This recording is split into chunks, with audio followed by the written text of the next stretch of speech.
George Kilpatrick Inspiration for the nation, celebrating people we feel good about. We got a superstar in the house. Marc Jones is the CEO of Dreissig Apparel Company.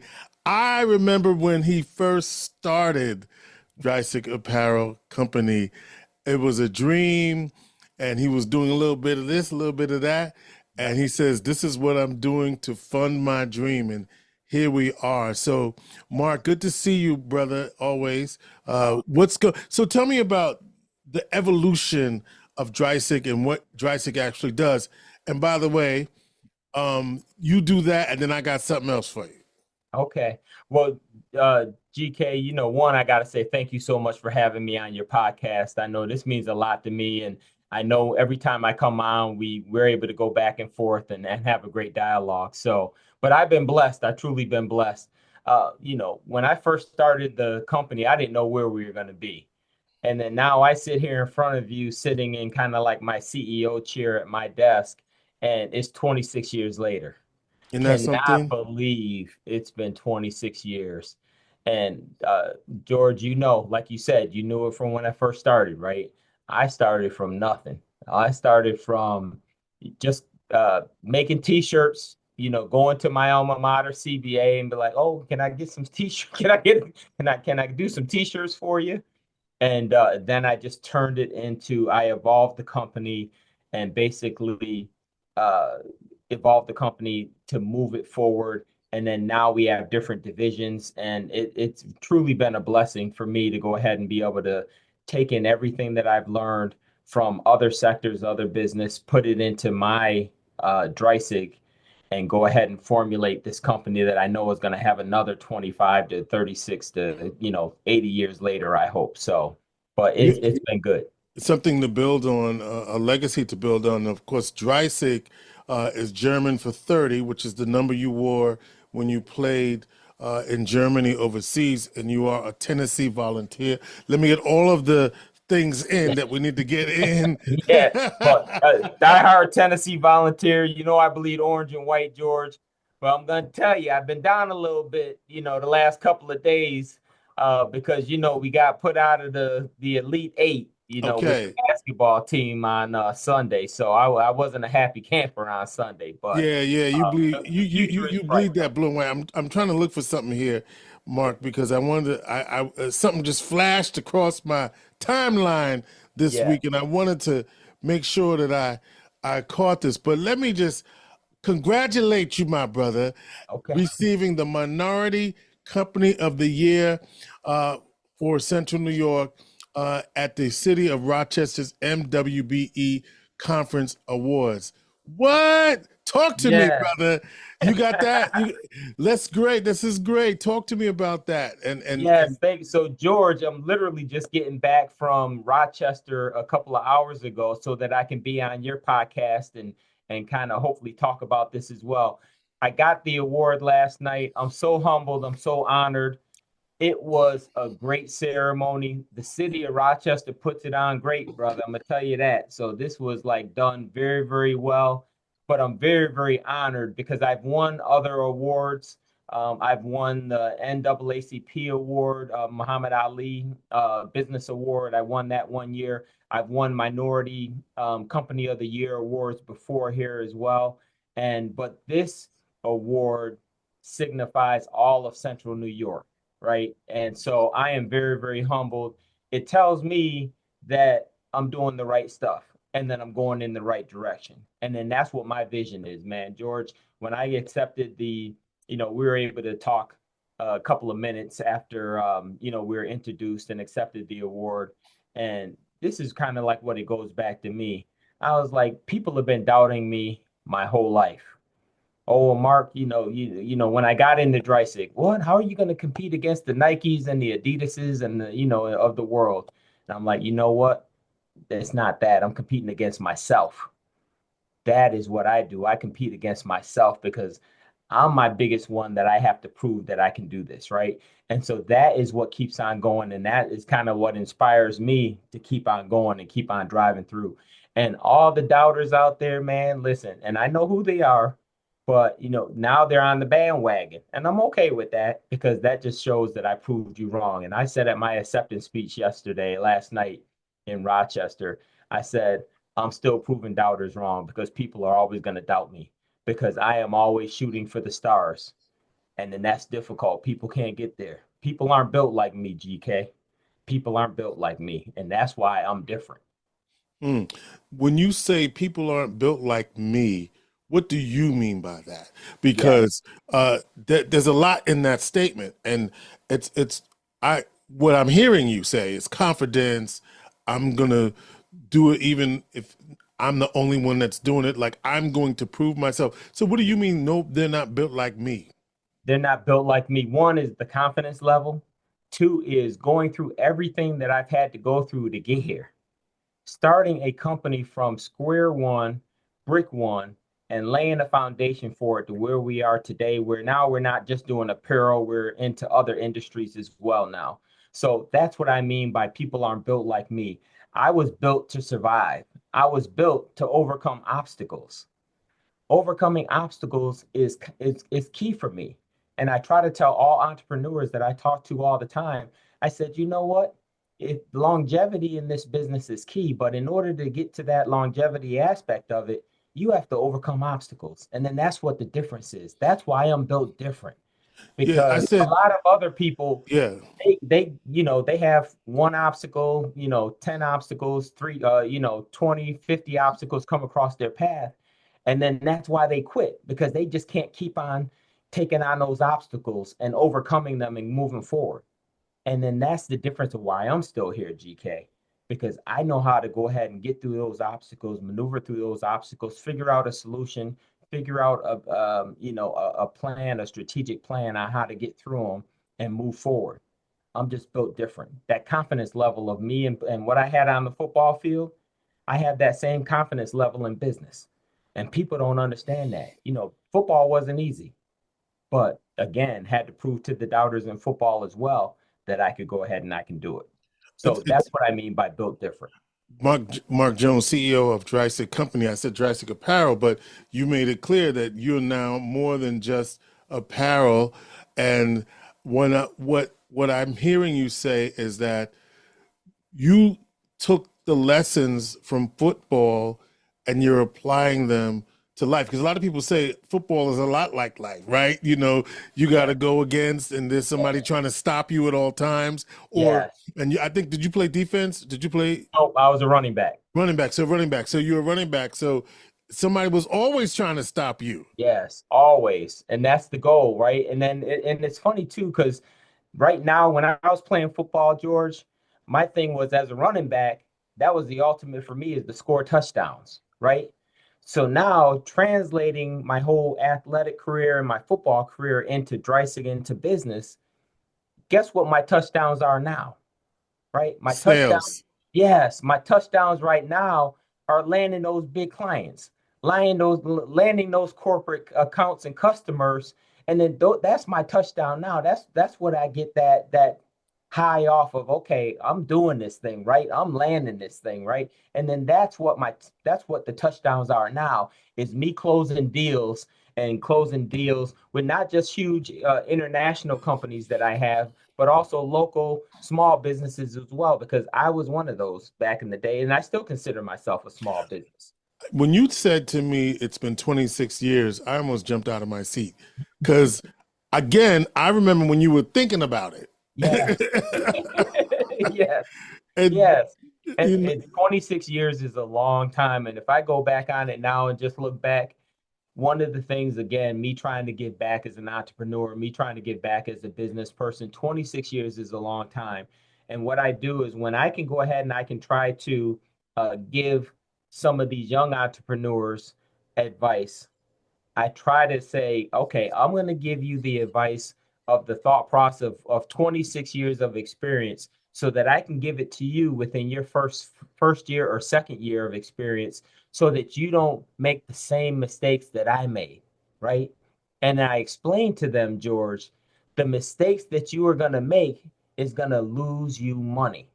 All the mistakes that you make as an entrepreneur is money going out the window. So if I can go ahead and help all of these young entrepreneurs, the ones that I mentor now, but if I can help them eliminate all the mistakes so that they don't lose money, the percentages of them staying in business and lasting in business is greater, right?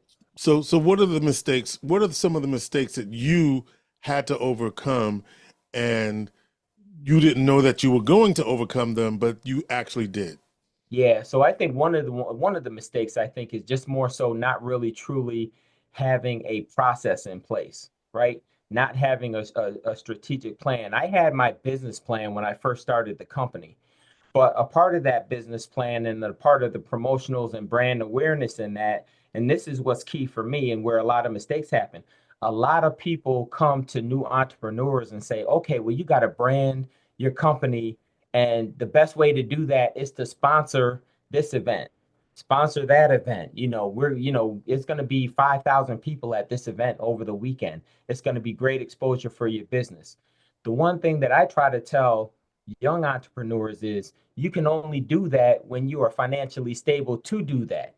Mm, A lot of young entrepreneurs will go ahead and say, you know what, I'm gonna take this chance, I'm gonna take this risk, and I'm gonna sponsor this event for $5,000 when they don't even have $5,000 to do it. mm. But that's what I mean. So that is one of the things, the financial mistakes is critical.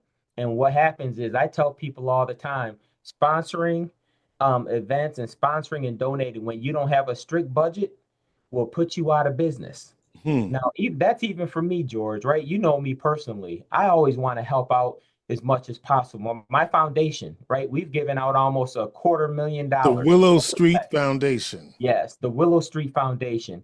We've almost given out, and we're humbled, and I'm humbled enough to say that we've almost given out $250,000, $250,000 here over the last 13 years, right? Proud of that. But people have to understand that if you sponsor and if you sponsor too much outside of your budget, that's going to put you in the red. People got to understand the red is bad, right? We got to go ahead and we got to stay in the black. And so if I can teach these young entrepreneurs, all right, what are some of the things that you don't have to do, even though you think you have to, but you got to do it smart. Instead of doing sponsorship, spending $5,000 on sponsorships for an event here locally, what I advise my young my young entrepreneurs that I'm mentoring is to listen.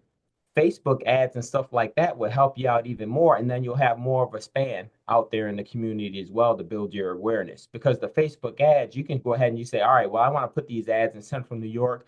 Again, I want to highlight Buffalo. I want to go down to Pittsburgh, Pennsylvania.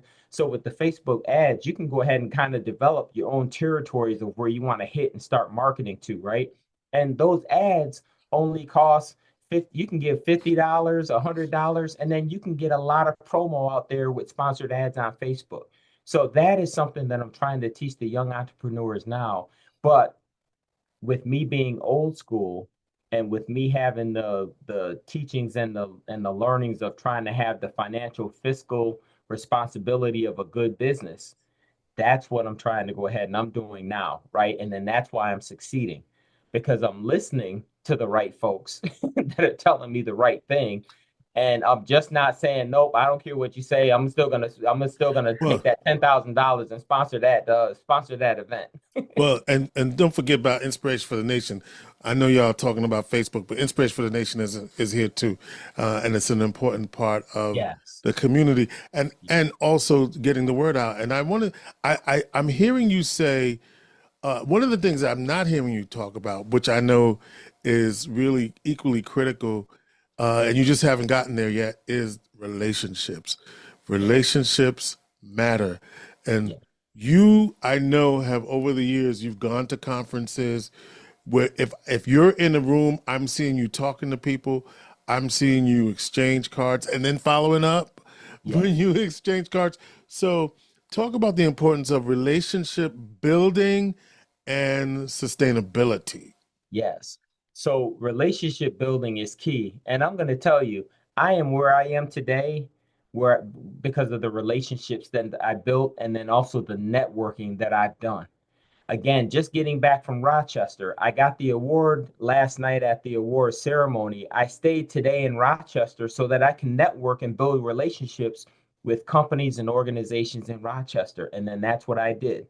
I think I locked down like 3 deals while I was out there in Rochester today, which is a great thing.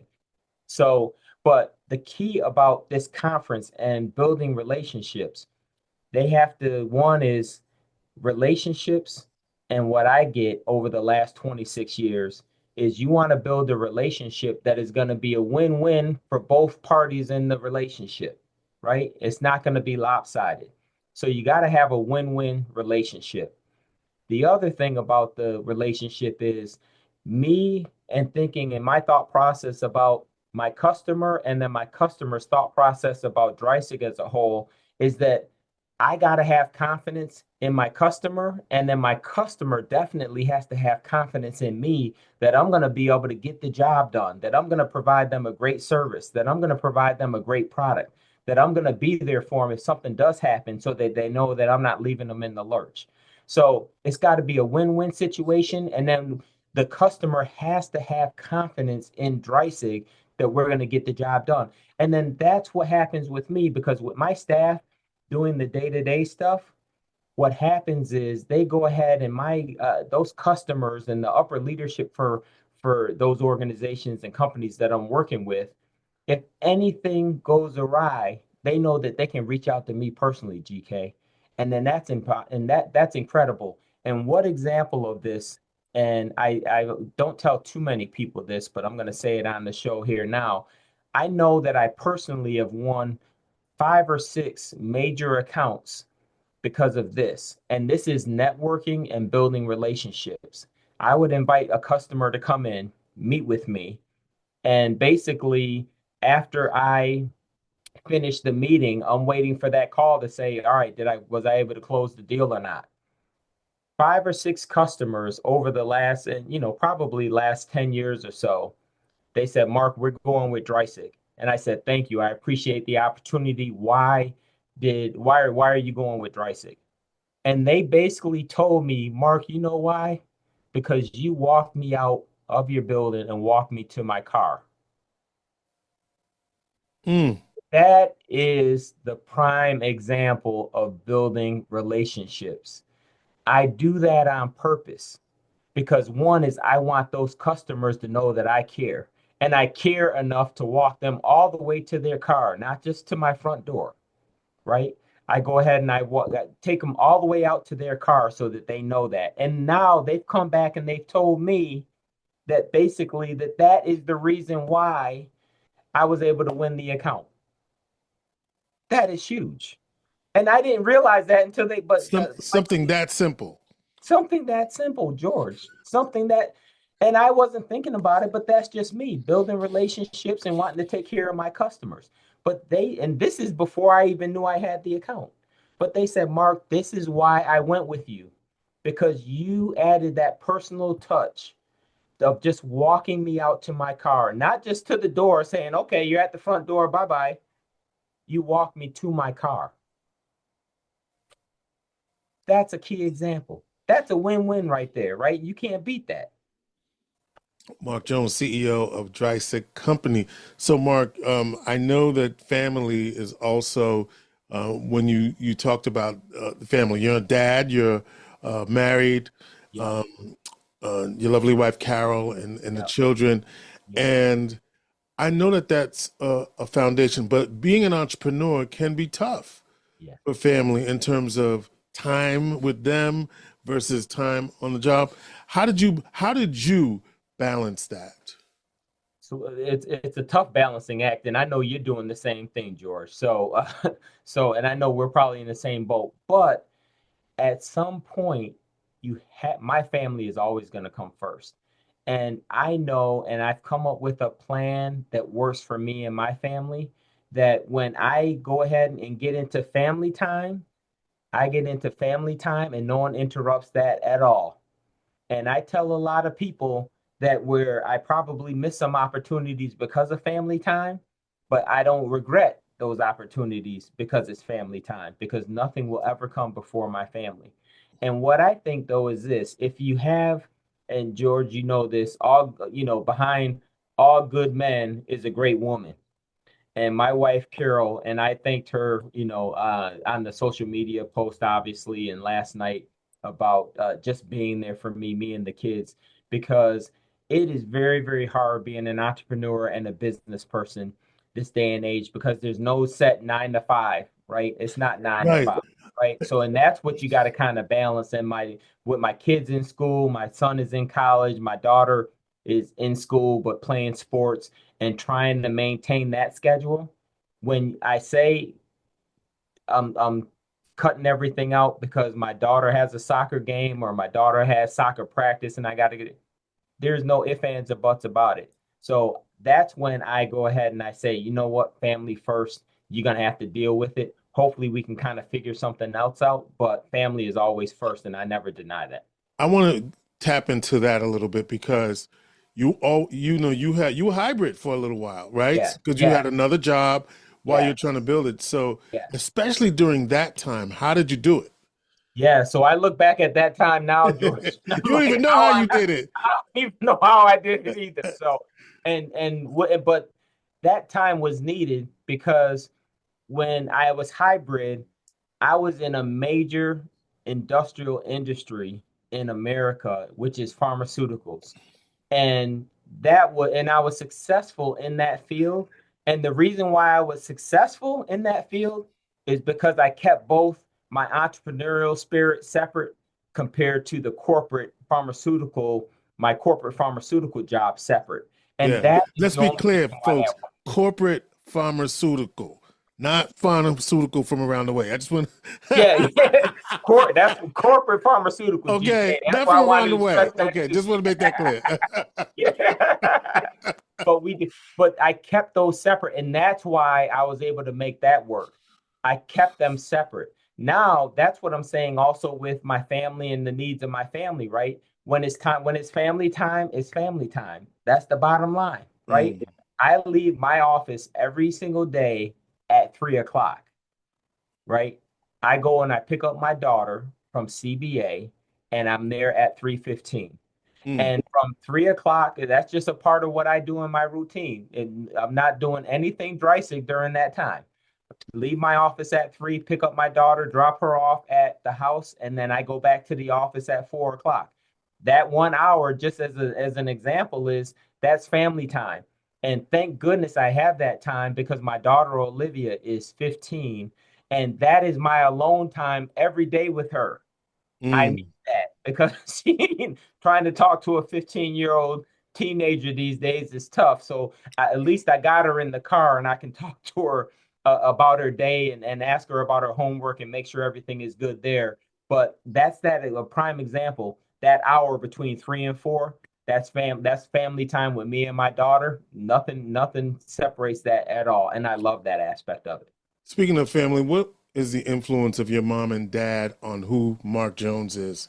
Yeah, so my mom and dad, my biggest supporters, I can tell you now, my dad uh, showed me the strength of what I need to do so I can survive in this crazy world, right? So my dad was like, Mark, always be humble, always be yourself, but don't let people push you around, and don't let people take advantage of you. So my dad was very, very tough and gave me my strength that I have.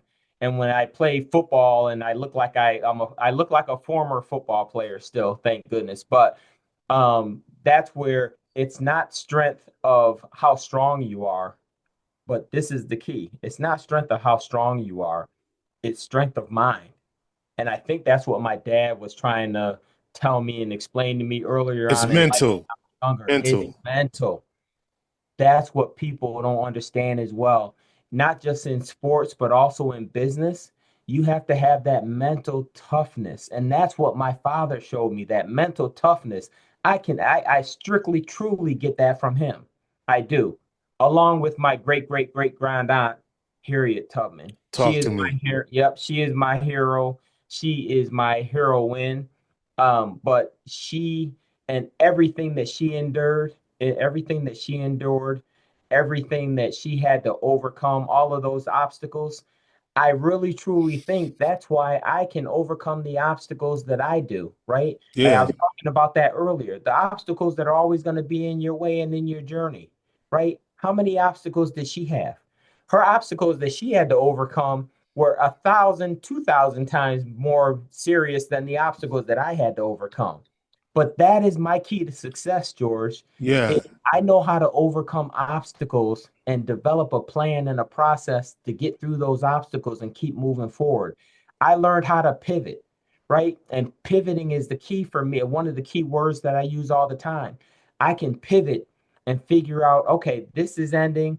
And how am I going to pivot? How am I going to go ahead and turn around, do a jump shot and a fadeaway, right? Because that's where everybody's got to learn. It's the mindset, it's strength, having being a strong person, but more so having a strong mind. The mindset is key, and you got to be able to overcome obstacles. Obstacles happen in business every single day. Some are minor and some are major, but you got to be able to go ahead and have the mindset to get through. This is what I say, George, and this is a good takeaway that I try to tell people all the time. Do you want to do you want to stay good, or do you want to be better than good, or do you want to get to great? Right?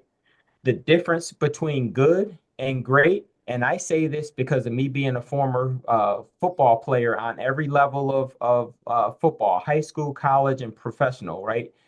The difference between good and great is the mindset. The great players have a distinguished mindset that is never die. That is the difference between good and great.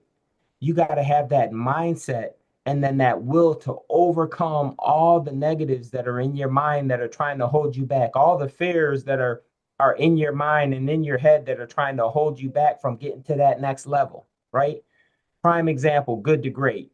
We had a conditioning test when I was playing at Tennessee.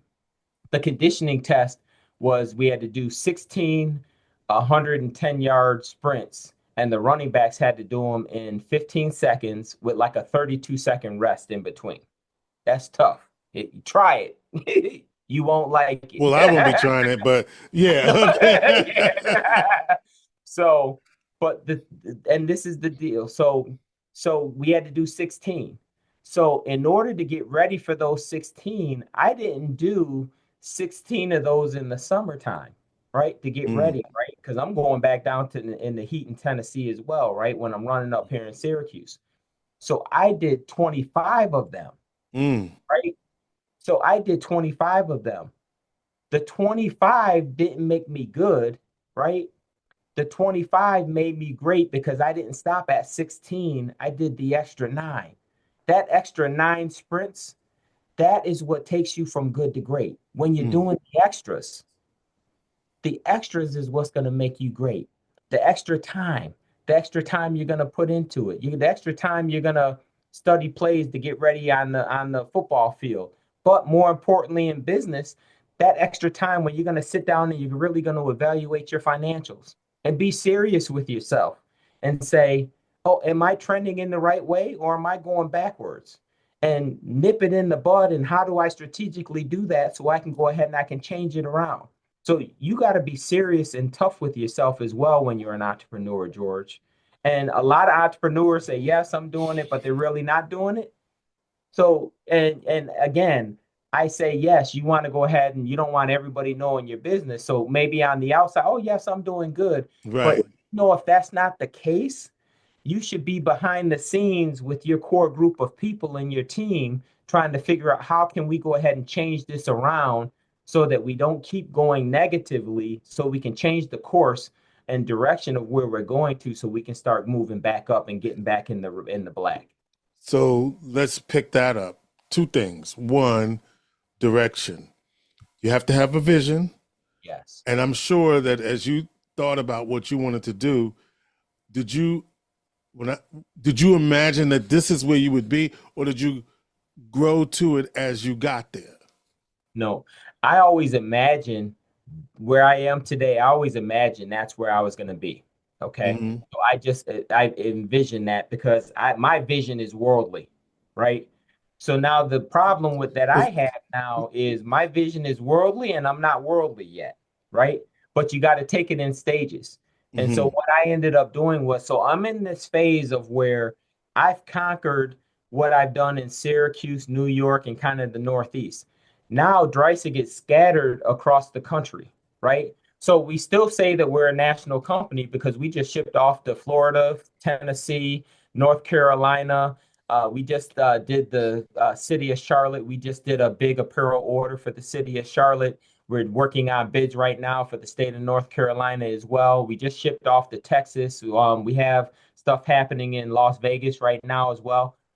So we're scattered across the country. So the next phase for me is I want to conquer the US, right? And so I'm scattered across the US right now. And that's what I tell people. I'm not, deceiving it. I'm like, yes, we're more dominant in the Northeast, but we're scattered across the US. But my next goal and my next achievement is I want to be more of a national brand to where people know us more so across the country. All right. And that's where I say I'm not going to stop until we get there. Now I can't get worldly until I conquer the US, right? Okay. So that's why I'm saying you realistically have to take it in steps and And say yes, the US first and then Europe and then the world. you do have some of the certifications, right?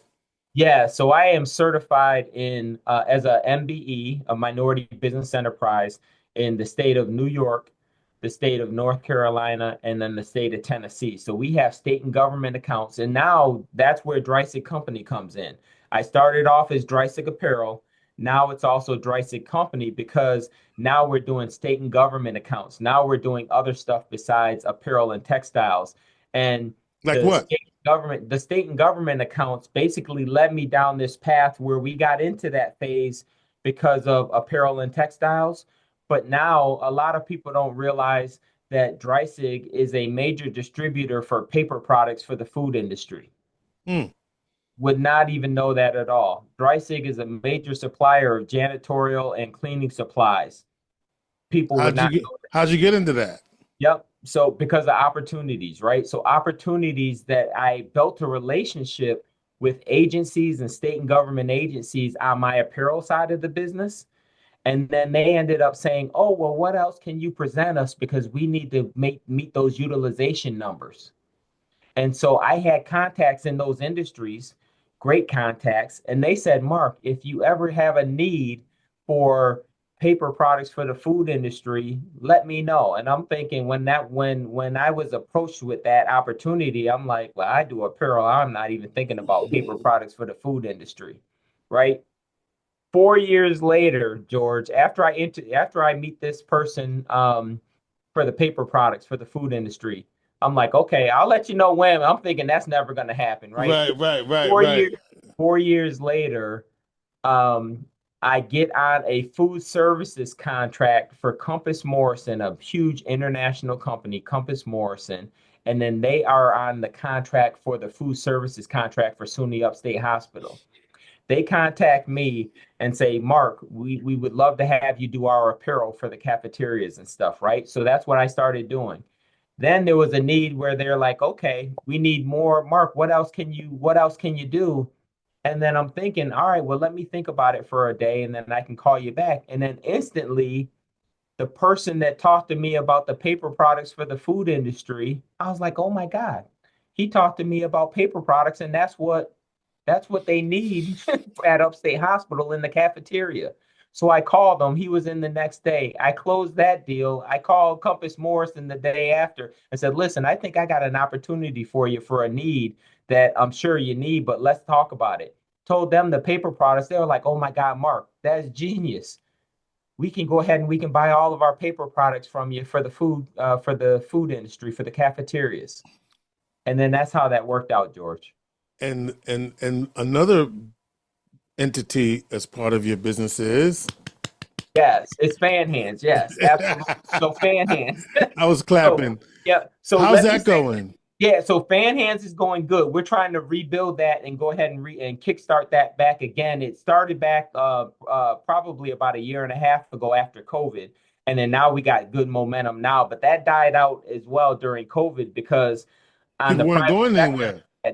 there were no sports, no activities, so no one was buying fan hands. So I had to resurrect Dreissig from COVID, and then I also had to resurrect fan hands from COVID as Yeah. well. But fan hands is my novelty product that are these patented gloves that basically fans put on, and they enhance the sound of the clap and make sports fans clap louder. Yeah, how you mentioned COVID and fan hands. You can that's your license plate, by the way. But I didn't mean to tell your business. But anyway, um, when you think, how did you survive COVID, and how did it impact you?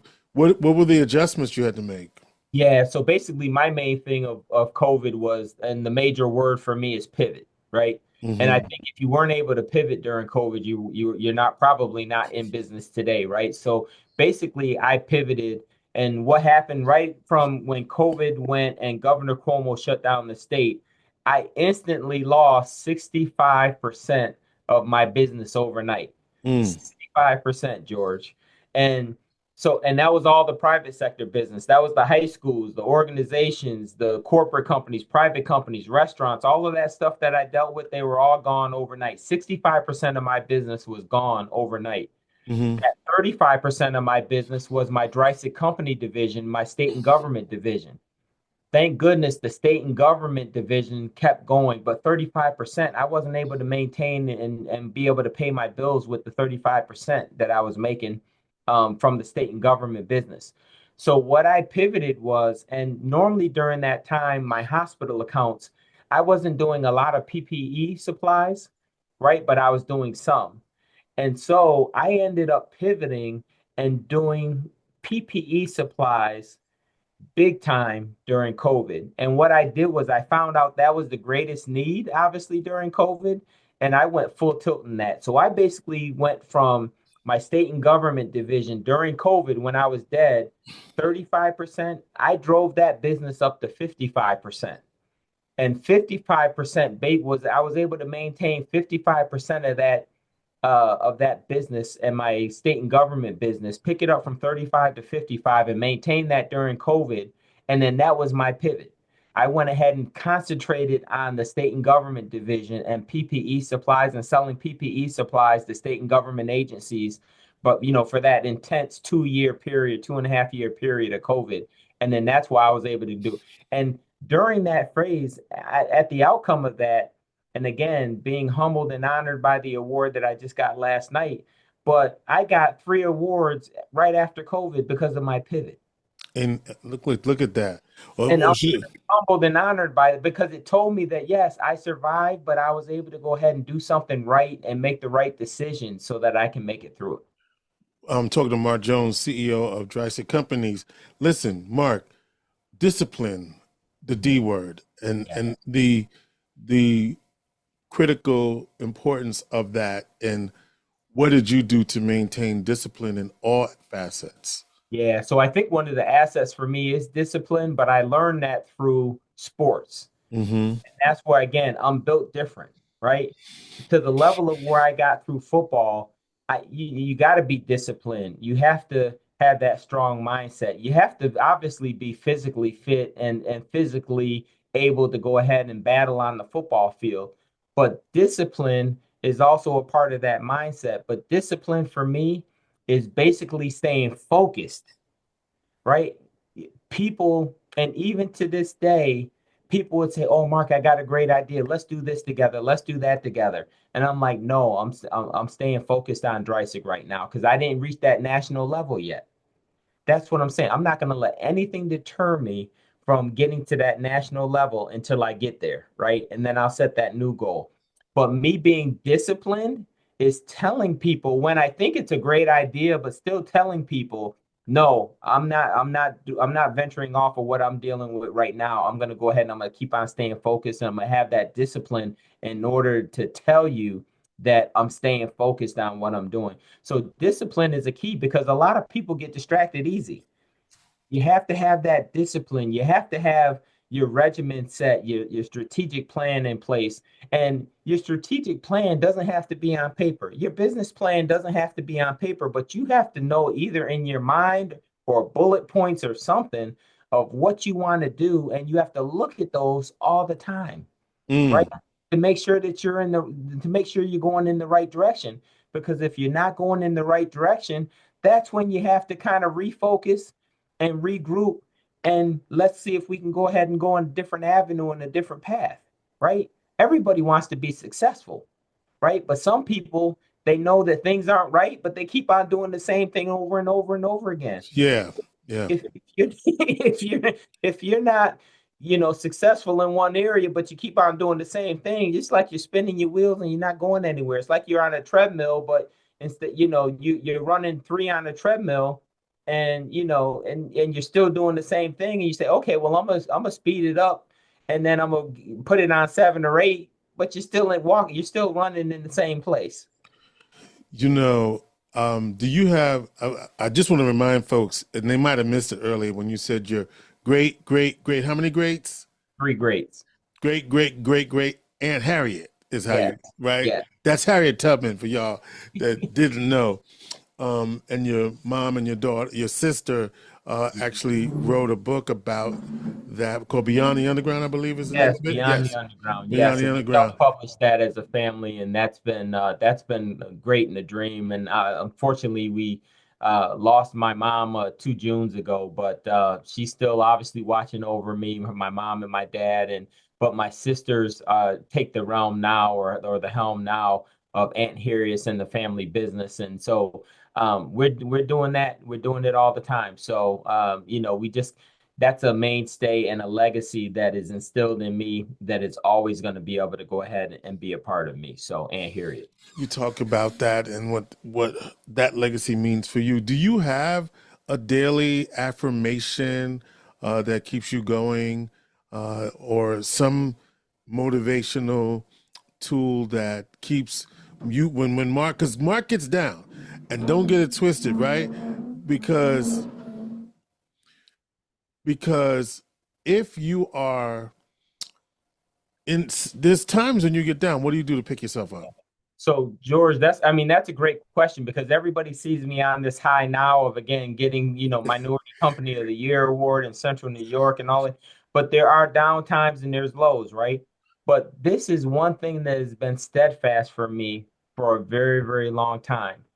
I am Catholic by religion, but I am very, very spiritual by faith. And what I mean by that is I go and I have a personal relationship with God, my Savior, and I pray probably minimum 10 times a day, George.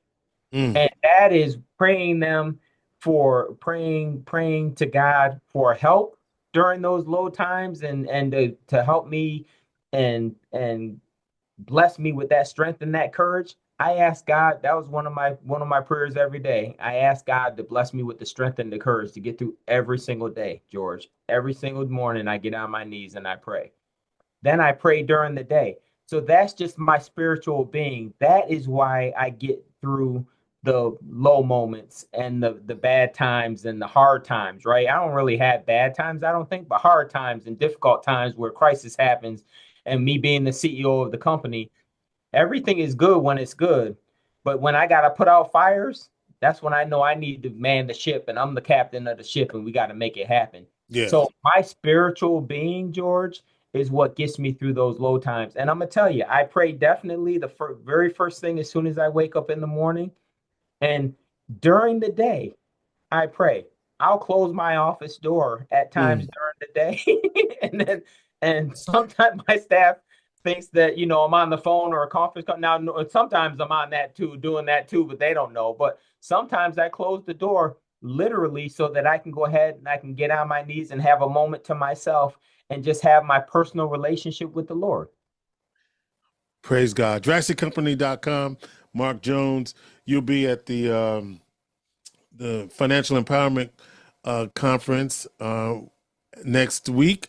Yeah, on the 12th. Now I won't be there, and I know Michelle. I was supposed to be a speaker at the event, and I'm not, unfortunately, because I'm going to be out of town. Oh, okay. So I had you on Yeah, the list. be out Okay. of All town right. that weekend. Yep, but that's going to be a great event as well. Michelle Rawlings is obviously doing her thing, and I'm proud of Michelle and everything that she's doing for the community with this financial empowerment convention. But I know, unfortunately, I can't be there this year. All right. Marc Jones, CEO, Dreissig Company, DreissigCompany.com. Thank you for your faith, your courage, and your willingness to share your journey with us. Thank you, George. I appreciate it. It's always an honor to be on your show. very, very happy that we are close, dear friends as well. And I love you, buddy. Love you back. George Kilpatrick, Inspiration for the Nation.